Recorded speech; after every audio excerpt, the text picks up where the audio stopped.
Maybe I should run away. I cannot do this.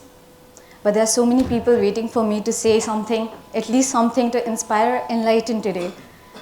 Hello everyone, I'm Siddhi Singh from Salesian College, Canada, and here I am to speak on the topic Dilemma and Us. According to the Oxford Dictionary, problem is a matter or a situation that is unwelcoming or that is harmful. Dilemma is a choice that we make with ourselves. Whether we should take the wrong decision or the good decision, nobody has no idea, but we do it anyways. Problems, I'm facing problems, you're facing. Every day, somebody has something that makes them upset or sad. But we fail to forget how this helps shaping our lives. The way we have lived today, the way the problems we have solved yesterday is what has shaped us today. Our intellectual, our decision-making abilities are all a form of what we have faced and what we are dealing with in our everyday lives. Problems come and go, however, what we learn from them and how we deal with them is what matters.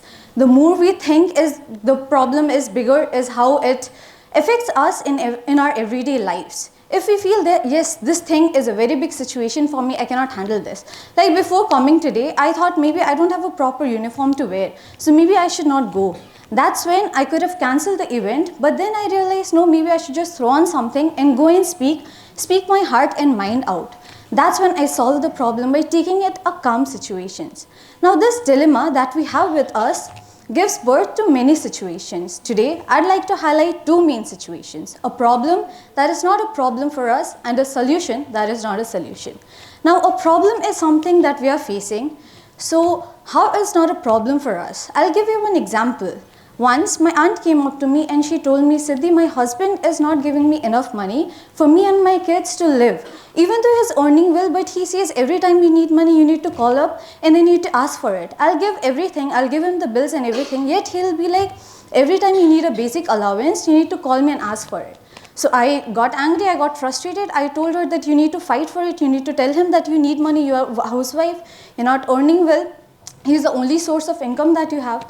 So she goes like, no, but he's a good person. How can I fight with him?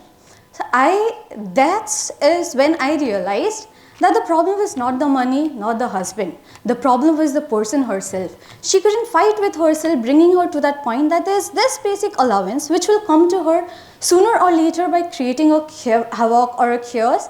But then she doesn't want to fight for it. She doesn't want to come out of her comfort zone. That's when she needs to realize the problem is her. The second situation is a solution that is not a solution.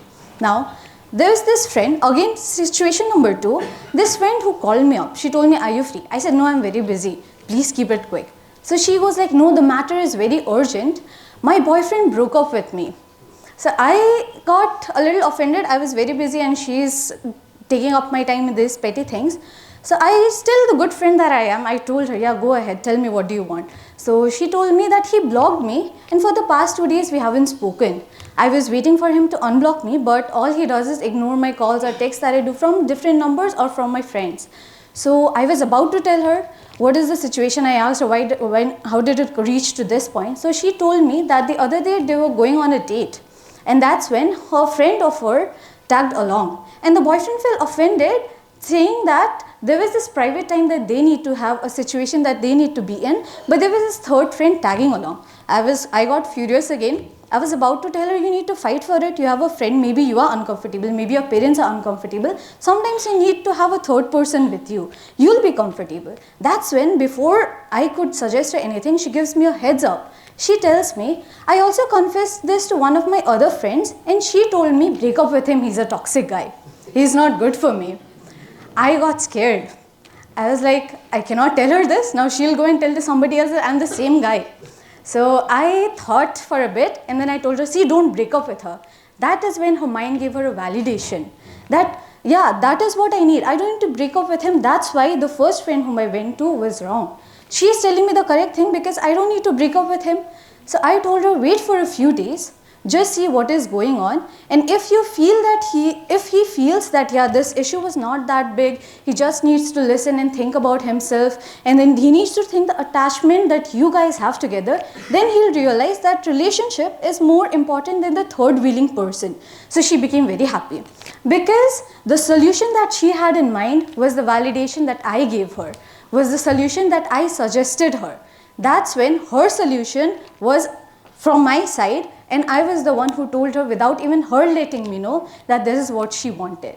So there's two situations where we forget to identify the problem and where we forget to identify the solution that we have, creates a very narrow situation in our mind where we need to think. We forget that we have other people who might think good of us, and that's when we go asking for advices, but we feel offended most of the times.